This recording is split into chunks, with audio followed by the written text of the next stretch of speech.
Bem, pessoal, hoje nós iremos iniciar aí a rede de atenção psicossocial, que é a RAPS, tá? RAPS. Então, sempre que vocês escutarem falar em RAPS, é a rede de atenção psicossocial. Nessa rede de atenção psicossocial, pessoal, nós vamos ver os serviços que estão voltados para atenção à saúde mental, tá? Então, a gente vai ver todas aquelas instituições extra-hospitalares que nós falamos quando a gente viu o percurso histórico e quando a gente viu as políticas de saúde mental, certo? E também, além dos dispositivos, nós iremos ver os programas que o Ministério da Saúde oferta com relação ao atendimento a pacientes com transtorno mental. Essa aula, ela se torna longa, tá? Devido aos serviços que nós temos, né? Há vários serviços e programas que nós temos. O que demanda mais tempo aí é o CAPS, onde a gente vai ver de forma mais minuciosa, tá? Não que os demais nós não iremos ver sim, mas é mais fácil para vocês entenderem porque eles não têm tantas burocracias quanto o CAPS tem. Então, assim, devido a ser longa demais, nós teremos a nossa primeira aula extra aí, onde eu vou colocar para vocês a nossa aula assíncrona, certo? Que considera-se a nossa primeira aula extra aí. Então, até a sexta-feira eu vou estar colocando essa aula extra para vocês e aviso a vocês no grupo, certo? Então, vamos dar continuidade aí. O primeiro serviço, pessoal, de atenção psicossocial que nós vamos ver é o CAPS, tá? O que é o CAPS? Deixa eu aumentar um pouquinho aqui para vocês. O CAPS, pessoal, a sigla CAPS significa Centro de Atenção Psicossocial, tá? Centro de Atenção Psicossocial. É um serviço ambulatorial de atenção diária que funciona segundo a lógica do território. Então, veja bem. Caso alguma coisa que vocês não entendam bem, pode falar aí, tá? Ou escrever no chat que a gente retorna, tá? Porque o CAPS, ele é cheio de minúcias. Por quê? Porque o CAPS, ele uma das funções do CAPS é organizar a rede de saúde mental do município. Então, ele é a porta de entrada com relação à saúde mental de todo o município, certo? Todos os programas estão voltados para o CAPS. Todos os demais serviços que nós temos estão ligados ao CAPS, tá? Então, o CAPS é que regula tudo no município com relação à saúde mental, ok? Por isso, tantos detalhes que nós vamos ver com relação a ele. Então, é um serviço ambulatorial diário, tá? Ele funciona todos os dias, de acordo com a portaria do CAPS, ele funciona de segunda a sexta, 8 horas diárias, tá? Quando a gente for ver os tipos de CAPS, e até nós já tínhamos comentado, algumas vezes esses dispositivos, né, essa questão de horários e de dias vão mudar. Porque, como nós já falamos, nós temos CAPs que estão se ampliando, certo? Então, ele funciona segundo a lógica do território, por quê? Porque nós temos alguns tipos de CAPs, tá? Temos cidades que não têm CAPs, e daí essas cidades referenciam seus pacientes para outras cidades, de acordo com a pactuação, que é a famosa PPI, né? Pactuação entre os municípios aí. Então, por exemplo, o CAPS do ICOL, ele é referência para as 7 cidades do município, né? Lavras, Oroz, Cedro, Umari, Jaguaribe não, Umari, Baixio e Palmirim, tá? E para o próprio ICOL, certo? Só que isso não é porque a gente, dos demais municípios, quer mandar o paciente para o CAPS do ICOL. É porque existe uma pactuação dentre os municípios e o CAPS do ICOL, ele é nossa referência. certo? Ele oferece cuidados clínicos e de reabilitação psicossocial, com o objetivo de substituir o modelo hospitalocêntrico, evitando internações desnecessárias e favorecendo o exercício da cidadania e da inclusão social dos usuários e suas famílias. Então, o que é que acontece aqui? Ele trabalha a clínica, né? Ele trabalha o transtorno, o CAPS, ele oferece o cuidado ao paciente com transtorno mental com relação ao transtorno que ele tem, assim como ele oferece também o atendimento clínico às famílias, como a gente já tinha falado antes, tá? Além disso, ele trabalha com relação aos pacientes com a reabilitação psicossocial, que é aquela reinserção social que nós também já tínhamos falado, certo? Então, o objetivo principal de toda rede de saúde mental do município é reinserir esse paciente na sociedade, tá? É fazer com que ele volte ao convívio da sociedade, ao convívio da família, e seja aceito com isso, certo? Eles atendem prioritariamente pacientes com transtornos mentais severos e persistentes e que o acompanhamento requer monitoramento intensivo, semi-intensivo e não intensivo. Então, vamos falar aí um pouco sobre isso. Veja, o CAPS, ele atende todos os tipos, todos os pacientes com transtorno mental. Seja leve, seja grave, né, seja gravíssimo. Ele está lá para atender todos. Só que, devido para evitar a superlotação, o que é que acontece? Nós orientamos que esses pacientes que estão com transtorno leve, eles possam ser atendidos nas estratégias de saúde da família, tá? Que é aquele processo que nós já falamos, aquele programa que é o matriciamento, certo?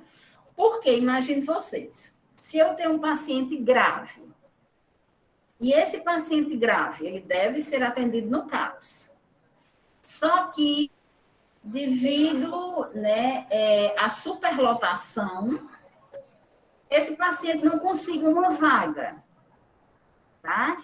E lá, no próprio CAPS, eu tenho pacientes que estão em estado leve e que o médico mandou, o psiquiatra mandou ele vir 3 meses, daqui a 3 meses, e que eles estão lá porque querem só conversar com o psiquiatra, certo? Então, veja que ele está tomando uma vaga de um paciente que está grave, tá? Que tem transtorno mental severo, grave e persistente. Então, o matriciamento, ele justamente existe para quê? Para que esses pacientes que estão leves, eles sejam atendidos lá na estratégia. E deixe o CAPS para pacientes graves, para pacientes com transtornos severos e persistentes, ou seja, aqueles pacientes que não têm uma melhora, que deveriam, muitas vezes, ser internados em hospitais psiquiátricos, mas nós não temos um CAPS, ou um hospital psiquiátrico de referência. Logicamente que nós podemos encaminhar para a Messejana, mas muitas vezes nós não achamos uma vaga lá, porque Messejana realmente não é nossa referência como hospital psiquiátrico. A nossa referência seria o Santa Teresa, mas, como a gente já falou, ele foi fechado, certo? Então, vocês estão entendendo a logística, né? Às vezes eu tenho um CAPS superlotado e que lá, nessa superlotação, eu tenho pacientes leves e pacientes graves. Os pacientes leves, para não superlotar e para não tomar a vaga dos pacientes graves, eles poderiam ser atendidos na estratégia, porque muitas vezes eles só querem conversar com o médico, muitas vezes eles só querem conversar com a enfermagem, muitas vezes eles só querem pegar uma receita, tá? Coisa que a própria estratégia podia estar fazendo, certo? E lá ficar, no CAPS, os pacientes que realmente estão graves, ok? Então, a prioridade, veja que o CAPS, ele atende todos, mas a prioridade de atendimento seria os pacientes graves, com transtornos severos e persistentes. Tranquilo com relação a isso? E daí, pessoal, dos pacientes que são atendidos no próprio CAPS, nós temos 3 tipos de monitoramento. O monitoramento intensivo, o monitoramento semi-intensivo e o monitoramento não intensivo. Vamos diferenciar esses tipos de monitoramento, para que vocês entendam. Monitoramento intensivo são para aqueles pacientes que passam o dia no CAPS. Eles estão lá de segunda a sexta, muitas vezes das 8 da manhã às 4 da tarde. Quem vai dizer esse horário que os pacientes podem estar lá? O próprio CAPS, tá? Cada CAPS, ele tem autonomia de criar seu próprio regimento, tá? Então, o CAPS, ele pode dizer que os pacientes podem ficar lá de 8 às 15 horas, de 8 às 16 horas, tá? Eles vão criando políticas, regimentos dentro do CAPS, que eles vejam que o CAPS funciona da melhor forma. Como até aquele que eu falei para vocês, né? Nós criamos um regimento no CAPS lá em Lavras, e o paciente não iria levar nenhuma medicação, né, de final de semana. Quem iria levar era o responsável, certo? Isso foi um regimento que nós criamos lá. E o CAPS, a portaria do CAPS, ela dá autonomia para que cada CAPS crie o seu próprio regimento, logicamente de acordo, né, com o atendimento local, né, da melhor forma que o paciente seja bem atendido.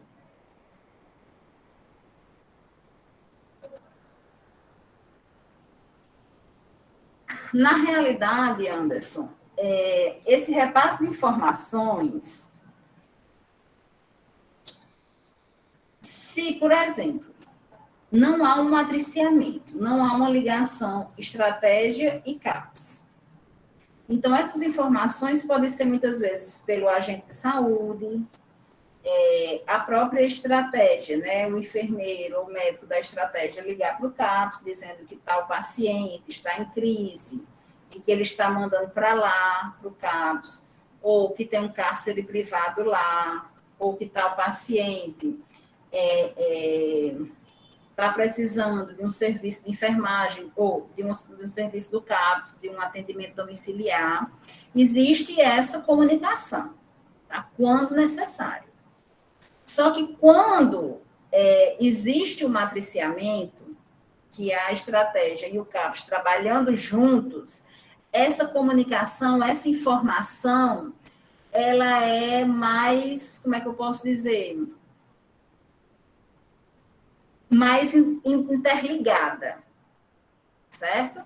Porque muitas vezes o paciente está lá na estratégia e a estratégia está atendendo, né, esse paciente, mas ele não sabe, muitas vezes, como agir com determinado paciente. Então, ele liga para o CAPS, né? Algum profissional do CAPS pode ajudar essa estratégia a atender esse paciente, e daí essa comunicação, ela fica mais unida, certo? Mas não só a estratégia, como qualquer outro serviço do município, pode estar entrando em contato com o CAPS, né, para qualquer tipo de informação, denúncia de maus tratos, de cárcere privado, né, de visita domiciliar, né, a gente está sempre, o CAPS está sempre aberto para essas interligações, tá certo? Então, pessoal, voltando aí ao monitoramento intensivo. São os pacientes que passam todos os dias no CAPS, de segunda a sexta-feira, o horário que o CAPS dispõe para esse paciente, tá? Seja de 8 às 16, seja de 8 às 15, seja de 8 ao meio-dia, certo? Quem vai dizer isso é o próprio regimento do CAPS, o horário que ele está lá. Mas veja que todos os dias esse paciente estará lá. Isso é um monitoramento intensivo, certo? Esse paciente vai fazer o que lá? Vai ter consultas, seja com psiquiatra, seja com psicólogo, seja com a enfermagem, seja com a assistência social. Ele vai realizar oficinas, tá? Ele vai passar o dia fazendo atividades e ocupando a mente.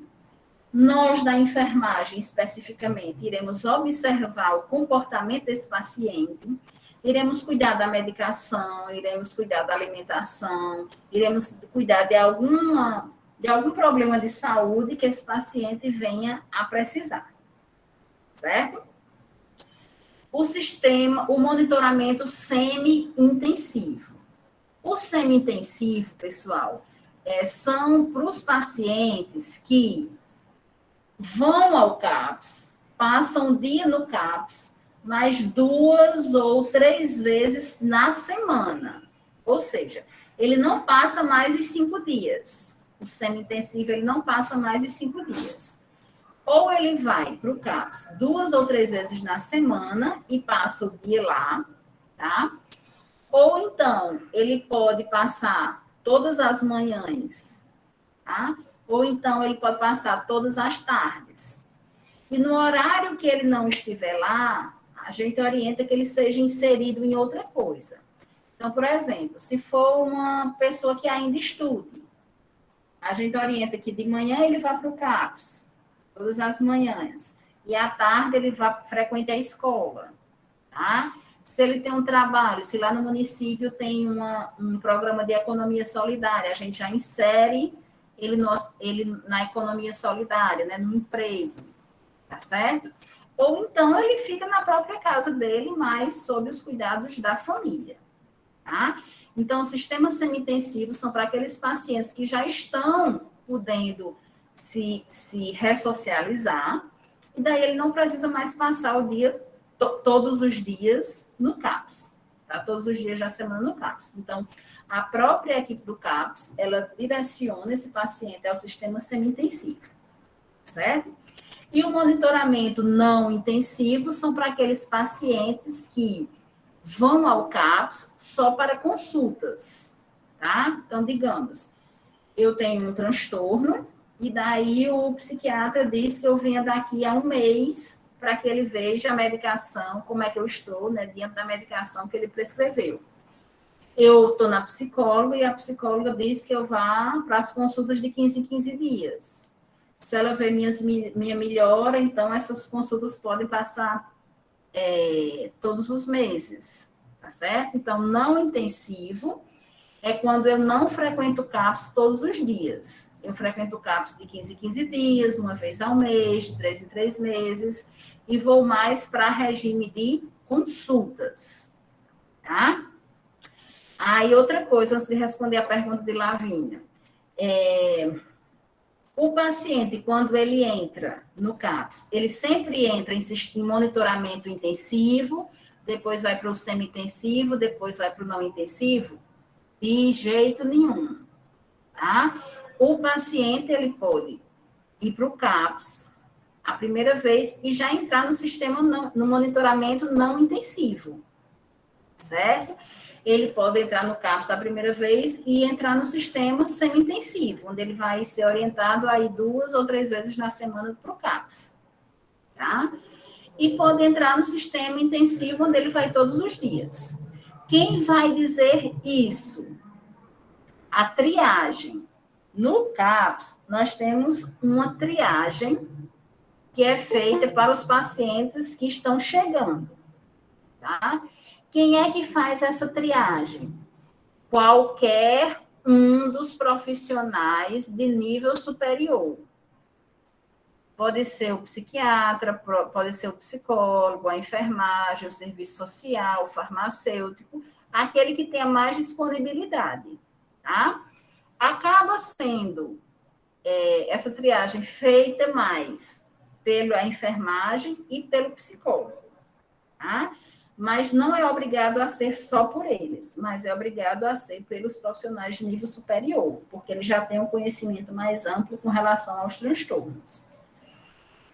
Então, na própria triagem, o profissional vai encaminhar o paciente para determinado tipo de monitoramento, seja o semi-intensivo, seja o intensivo, seja o não intensivo, certo? Tranquilo com relação aos tipos de monitoramento. Então, monitoramento intensivo é aquele onde o paciente passa todos os dias no horário destinado para ele, tá? Semi-intensivo, aquele que o paciente vai 2 ou 3 vezes na semana, ou então vai todas as manhãs ou todas as tardes. Isso quem vai dizer também são os próprios profissionais, como é que eles vão, né, trabalhar esse sistema semi-intensivo. E não intensivo é aqueles pacientes que vão só para consulta, tá? Por exemplo, uma pessoa com sofrimento psíquico, ela não tem transtorno mental, mas está passando por um sofrimento psíquico, ele vai entrar em sistema não intensivo, porque ele vai para o CAPS em regime de consulta apenas, tá? Respondendo aí a pergunta de Lavínia.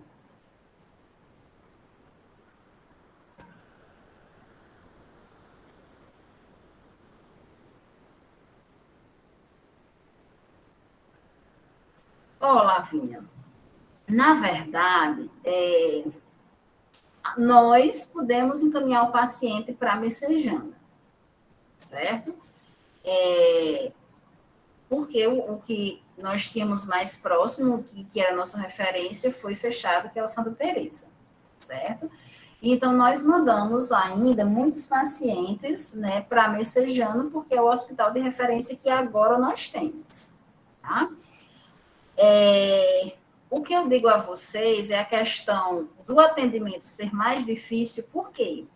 Porque ele atende, Messejana, o Hospital Psiquiátrico, né, de Messejana, aliás, o Hospital de Messejana, que tem uma parte que é destinada à psiquiatria, né, a pacientes com transtorno mental, ele atende toda a Fortaleza, todas aquelas regiões circunvizinhas, tá? E muitas cidades aqui que já eram referência para ele, acho que como Iguatu, acho que já era referência para ele, tá certo? E as cidades vizinhas lá, Iguatu.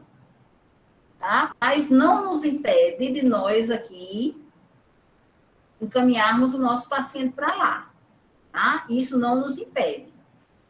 Existem pacientes lá de Lavras que estão lá em Messejana, tá? E talvez dessas outras cidades vizinhas que também já estejam lá internadas ou já passaram por alguma consulta com um psiquiatra lá ou já foram internados lá, certo?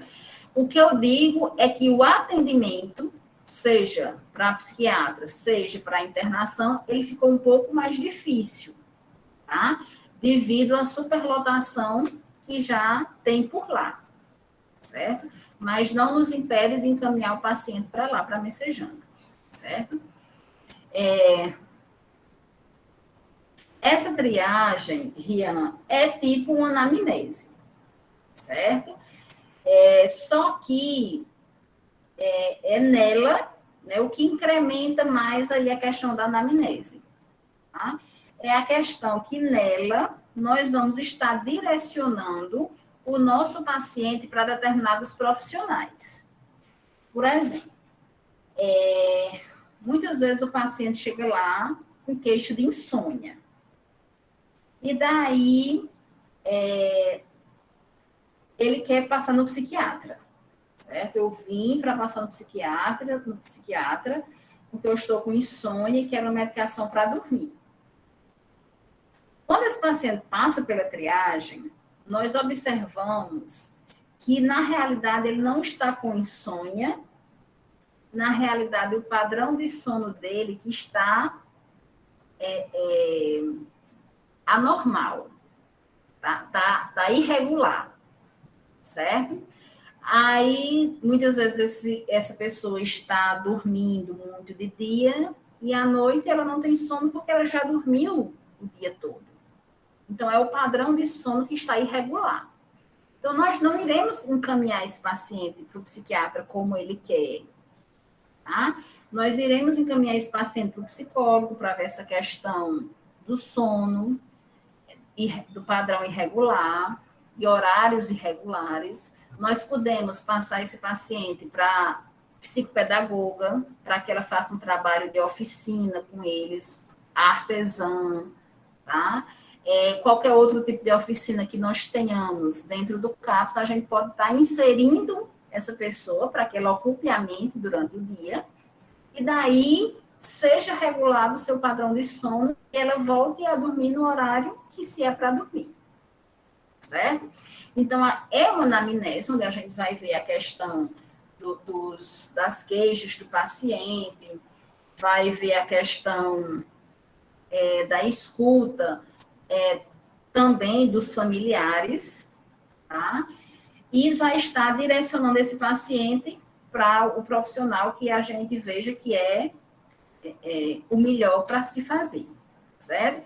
Também pode estar colocando esse paciente em sistema de monitoramento, intensivo, semi-intensivo e não intensivo.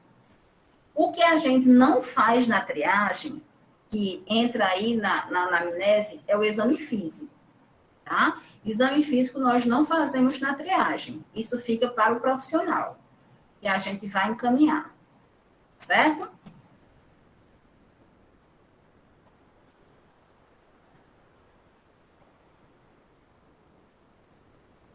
A dúvida de Samara é a mesma de Lavínia, é isso? Veja, em todo serviço de saúde mental, principalmente no CAPS, nós recomendamos que esse paciente ele venha acompanhado de um familiar ou cuidador, né, como Lavínia falou aí. Por exemplo, paciente que vai sozinho para o CAPS, tem profissionais que eles não irão atender se o paciente estiver sozinho. Ele tem que ir acompanhado. Para esse paciente, para entrar em sistema intensivo e semi-intensivo no CAPS, e até, dependendo do caso, no não intensivo, ele tem que ter um responsável, certo? Não existe, não se recebe pacientes em monitoramento intensivo e monitoramento semi-intensivo sozinho. Ele tem que ter um responsável. Até quando eu for mostrar para vocês o prontuário, né, de saúde mental, tem lá o nome, tem que ter lá o nome do responsável e o responsável assinar como responsável por este paciente, certo? Então, o paciente de CAPS, ele tem que ter um responsável, não se é atendido sozinho, tá? Tirando o paciente não intensivo, os demais têm que ter um acompanhante para falar por ele, para contar a sua história, para contar as queixas do paciente, para contar, para entender o tratamento desse paciente, porque não adianta, né, a gente orientar o paciente com transtorno mental sobre um tratamento que ele não vai entender, que ele não vai fazer. Então, tem que ter o responsável, certo? Então, só recapitulando, o paciente em sistema semi-intensivo e não intensivo e semi-intensivo, ele tem que ter um responsável, tá certo? Em consultas, em acompanhamento, paciente intensivo e semi-intensivo, tem que ter um familiar que vá com ele, que o acompanhe. Senão, ele não irá ser atendido. Isso acontece muito, vai já, viu, Samara? Isso acontece muito, por exemplo, tem uma pessoa jogando pedra nos carros no meio da rua. Então, às vezes, as pessoas, né, que veem isso, ligam para o CAPS. Tem um paciente aqui jogando pedra, a pedra está quebrando os carros, ele está jogando as pessoas e tal, então ele é doido, ele tem transtorno mental, e daí a gente quer que vocês venham pegar ele. Isso não é função de CAPS, tá? Não é nossa função ir pegar paciente em meio de rua. O que é que a gente orienta? Pois aí a senhora liga para a polícia, que a polícia vai, né, ver o caso dessa pessoa, tá? Aí o que é que acontece? A polícia vai lá e a polícia algumas vezes traz esse paciente para o CAPS. Se ele for um paciente que já é nosso, que já passa por um atendimento do CAPS, que já é cadastrado lá no CAPS, então nós vamos dar continuidade ao tratamento desse paciente, vamos contactar a família, o responsável, porque para que ele esteja no CAPS, ele tem que ter um responsável. Vamos contactar o responsável e daí vamos, né, fazer os procedimentos, tirar esse paciente da crise, a família vem, o responsável vem, e daí nós orientamos e tal, entregamos esse paciente para a família. Se esse paciente não for um paciente de CAPS, ele nunca veio do CAPS, não tem um cadastro, não tem nada, a gente atende esse paciente, a gente não pode negar o atendimento, tira esse paciente da crise e devolve esse paciente para a polícia, para que a polícia entregue esse paciente para a família, porque ele também não é um paciente nosso. Por que ele não é um paciente nosso? Porque ele não tem um prontuário, porque ele não tem um responsável por ele, que tem assinado por ele, tá? E daí nós não podemos fazer nada por ele, certo? A não ser tirar ele da crise e daí entregar ele para a polícia.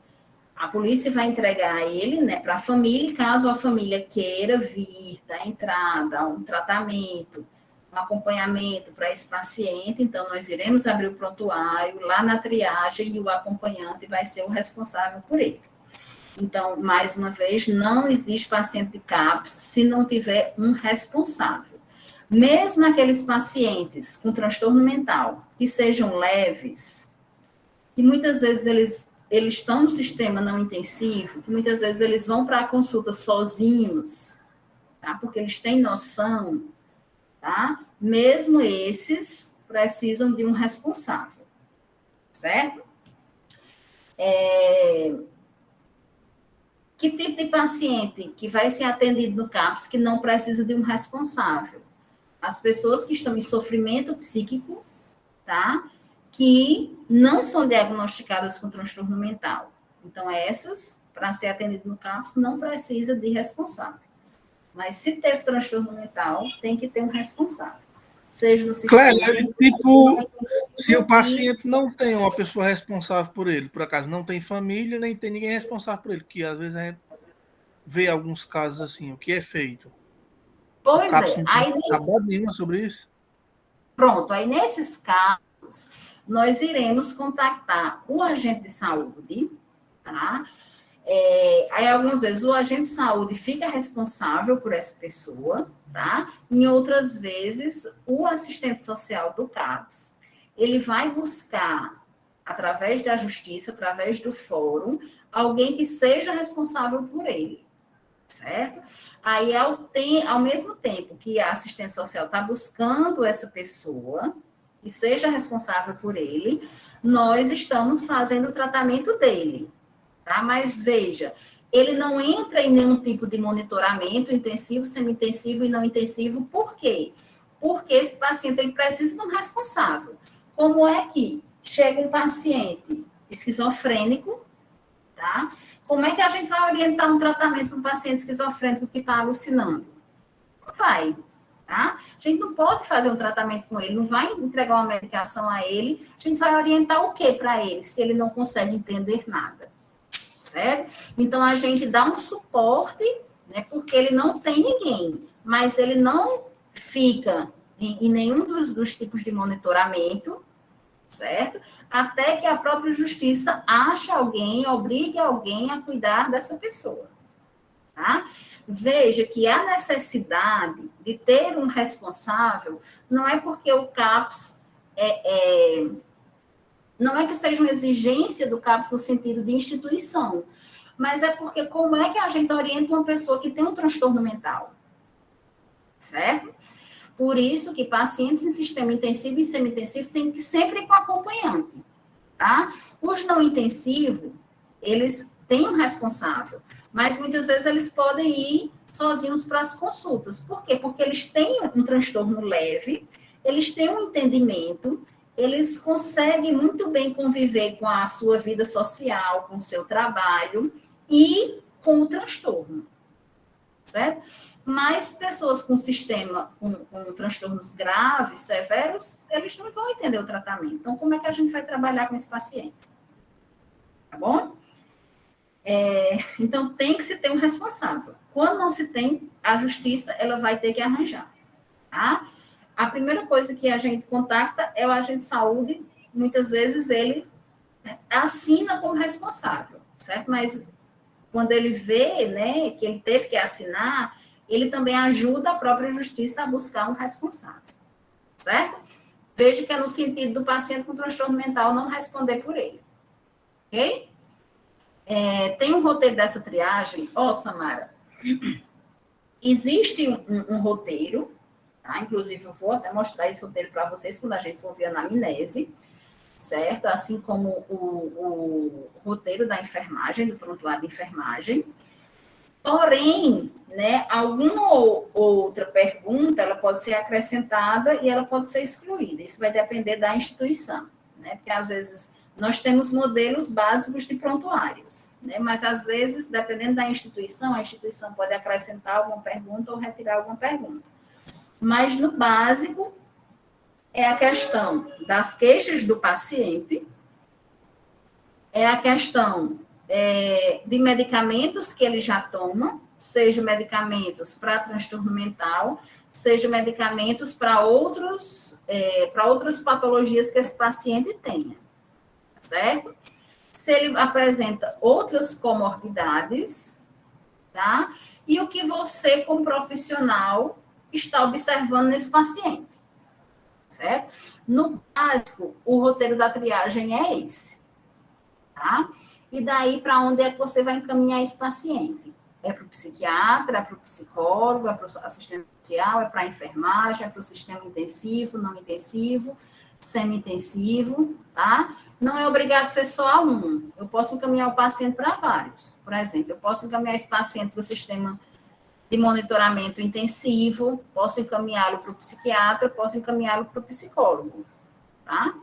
E daí, cada um que veja a necessidade do paciente se permanecer ou não. Muitas vezes eu encaminho o paciente para o psicólogo, tá? Digo que ele não precisa de um psiquiatra. Mas lá, quando o psicólogo vai trabalhar, começa a trabalhar com esse paciente, né, na primeira, na segunda, na terceira consulta, ele vê uma necessidade desse paciente também ser acompanhado pelo psiquiatra. E daí a psicologia encaminha esse paciente também para o psiquiatra, tá? Ou pode estar encaminhando para algum dos monitoramentos, certo? Tranquilo?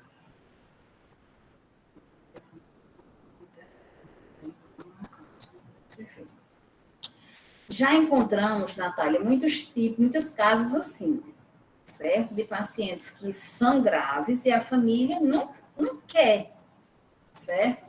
Fazer nada por ela. Não quer, muitas vezes, colocar no CAPS e ser o responsável. Muitas vezes eles preferem, sabe o quê? Colocar esse paciente numa casa, certo? E daí o paciente tentar se virar sozinho, mas qualquer coisa eles estão lá, né? Ou então construir um quarto no fundo da própria casa, né? Onde fique a porta aberta, o paciente ele pode, né, estar frequentando a casa, mas que ele está lá no canto dele, certo? Infelizmente o CAPS ele não pode fazer nada, tá? Nós não temos como é que eu posso dizer uma palavrinha? Autorização, não seria autorização, mas mais ou menos isso. Nós não temos autorização de chegar na casa de um paciente, né, e dizer que a família tem que levar esse paciente para o CAPS. Nós não temos esse poder, certo? Muitas vezes, a família que não quer levar esse paciente para o CAPS, ela é tipo pressionada, seja pela estratégia de saúde da família, né, seja pelo próprio agente de saúde, e fica pressionando essa família a levá-lo para o CAPS, tá? E daí, uma vez que ele leva, que é aberto o prontuário, aí sim nós somos responsáveis por esse paciente, tá? Então, digamos que o paciente sumiu, aí a gente vai em busca desse paciente, tá? Que é uma das atividades que o CAPS faz muito, o que a gente chama de busca ativa. A busca ativa é quando o paciente ele sumiu por ele mesmo, tá? Ou pela família, não recebeu nenhuma alta, e daí nós vamos fazer uma busca ativa nesse paciente. Nós vamos buscar esse paciente, saber o que aconteceu, que ele não está mais indo para o CAPS, que ele necessita ir, que ele sumiu, tá certo? Mas nós não temos como está intervindo se o paciente ainda não foi para o CAPS. Tá? Nós não temos esse poder, certo? Se a gente recebe uma denúncia de cárcere privado, nós vamos lá, né, verificar como é que está esse cárcere privado. Tá? Então, a gente chega lá, aí sim, né, a gente tem o poder de chegar lá, por quê? Porque a gente sabe que o cárcere privado ele é ilegal, e daí nós vamos saber como é que está esse cárcere e por que que ele está acontecendo. Tá? É só porque a família não quer mais cuidar do paciente? Aí isso não pode, né? A gente já falou no sentido do cárcere privado, no sentido do paciente ser um perigo para ele e para terceiros.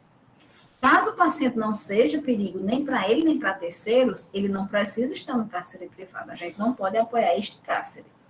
Tá?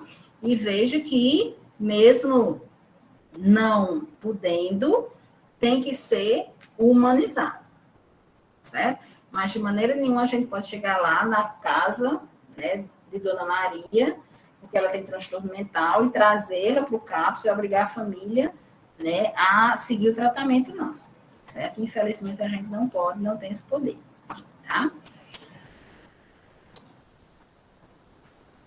Pode mudar, sim, Rian, o monitoramento. Tá certo? O paciente pode entrar no semi-intensivo e passar para o não, e para o intensivo. Tá? Ele pode entrar em qualquer um dos monitoramentos. E ele pode regredir, sair, ou pode, né, regredir, né, aumentar aí e ir para o mais grave, tá certo? Tipo de monitoramento. Ok? Então, quem vai dizer isso aí é o pessoal da triagem, né? Caso também outro profissional, psiquiatra, psicólogo, veja a necessidade de mudar o monitoramento, isso também vai acontecer, tá? Geralmente, para se mudar o monitoramento, isso é um acordo entre os profissionais. Então, os profissionais se juntam, conversam sobre determinado paciente e daí muda-se o monitoramento desse paciente. Nós tínhamos, né, isso já aconteceu, né, várias vezes, mas nós tínhamos aí uma paciente que era em monitoramento intensivo, e daí, como ela estava cada dia melhorando, nós passamos ela para o semi-intensivo, tá? E daí a própria paciente se recusou. Ela não queria ir para o sistema semi-intensivo, ela não queria ir só 2 vezes para o CAPS, como a gente sugeriu para ela, tá? Ela queria ir todos os dias, e daí ela simulou crises, né, ameaçou todos os profissionais, e infelizmente ela não veio mais para o CAPS, certo? Mas a gente, em comum acordo, todos os profissionais, não é só um que muda o monitoramento, tá? Em comum acordo a gente diz, né, determina que o melhor para o paciente é determinado monitoramento, certo? Mas na triagem, quem orienta a questão do monitoramento é quem está na triagem, certo? Mas depois que esse paciente entra em um tipo de monitoramento, a equipe que vai dizer para qual ele vai, tá certo? Caso haja necessidade da mudança, como o Ian está perguntando aí, tá bom? Tranquilo até agora? Aí aqui, ó, quando surgem os CAPs? O primeiro CAPS que nós tivemos, que antes que se chamava NAPS, depois passou a se chamar CAPS, antes se chamava Núcleo de Atenção Psicossocial, e agora chama-se Centro de Atenção Psicossocial, foi em São Paulo aí, tá? Em 1986. O primeiro no Nordeste foi em Iguatu, tá? Em 91. E, pessoal, falando-se em Iguatu, né, ele tem uma rede de atenção psicossocial bem ampla, tá? O ICOL, ele quase se equipara ao Iguatu, né? E no Iguatu nós temos outros dispositivos que o ICOL ainda não tem, tá? Mas na nossa região circunvizinha aqui, o Iguatu é o exemplo de uma rede mais completa em saúde mental. Em segundo lugar vem o ICOL, tá certo? E o CAPS, ele trabalha com duas portarias, tá? Que é a 224 de 92 e a 336 de 2002. A 224, ela trabalha com a criação dos CAPs, tá? o regime de internação, que são os monitoramentos intensivo, semi-intensivo e não intensivo, e a internação compulsória, ela regula a internação hospitalar. Tá? Então, tudo aquilo que a gente já viu, certo? A portaria 336, ela amplia o funcionamento dos CAPs, tá? E a complexidade desses CAPs, ok? E daí, mais na frente, nós vamos ver algumas atividades que esses CAPs podem estar fazendo com relação a essa ampliação e a esse funcionamento, tá? Então, a 224, ela oferta o CAPS, ela oferta o regime, que é o monitoramento, intensivo, semi-intensivo e não intensivo, e ela regula a internação hospitalar, a internação psiquiátrica, tá? A 336, ela organiza o funcionamento, ela organiza as atividades que são realizadas naquele CAPS. Logicamente que todas essas atividades estão ligadas aos princípios do SUS, né? Nós trabalhamos interligados, logicamente, ao SUS, ok?